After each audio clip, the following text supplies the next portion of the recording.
Septic ট্যাঙ্কের কাজ শুরু করার সময় অবশ্যই খেয়াল রাখবেন এই বিষয়টি। এই যে গ্রেড বিমগুলো দেখতে পাচ্ছেন, এই গ্রেডগুলো অবশ্যই সেপ্টিক ট্যাঙ্কের বাইর ফ্লাশ থেকে 10 ইঞ্চি গাঁথনি হবে, গাঁথনির পরে আপনার গ্রেড বিম করতে হবে। কখনোই এই গ্রেড বিম এর উপরে করা যাবে না। এটা আমি অনেক জায়গায় দেখি, আপনারা অনেকেই আমি সেপ্টিক ট্যাঙ্কটা লক্ষ্য করি, এটা কখনোই করা যাবে না। এটা করলে আপনার জন্য ক্ষতি হবে। এই দেখেন আমরা যে এখানে করছি, এইটা সেপ্টিক ট্যাঙ্ক, এটা সেপ্টিক ট্যাঙ্কের এটা ভিতরের অংশ, এটা বাইরের অংশ থেকে আমাদের ক্লিয়ার কভার আরও অনেক বেশি রয়েছে। তার মানে আমরা যে আমরা গ্রেড বিম করতেছি, এই গ্রেড বিমের সাথে কোনো ধরনের এখানে সম্পর্ক আপনারা দেখতে পাবেন না। যে সেপ্টিক ট্যাঙ্কের মেইন নিয়ম হচ্ছে এটাই, অবশ্যই সেপ্টিক ট্যাঙ্কের যে ওয়ালগুলো হবে, ওয়াল থেকেই দূরত্ব বজায় রেখেই আপনাকে গ্রেড বিম করতে হবে। এতে করে ফিউচারে এই সেপ্টিক ট্যাঙ্কের ভিতরে যে কোনো গ্যাস হয় বা কোনো ধরনের ময়লা অপদ্রব্য থাকে, এর সাথে কোনো সংযুক্ত হবে না। গ্রেড বিমের স্ট্রাকচারাল ঠিক থাকবে, এটা অবশ্যই মনে রাখবেন।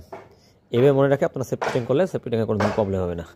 আশা করি বিষয়টি আপনাদেরকে বুঝতে পেরেছি। এইভাবে আপনারা সেপ্টিক ট্যাঙ্কগুলো করবেন। ধন্যবাদ।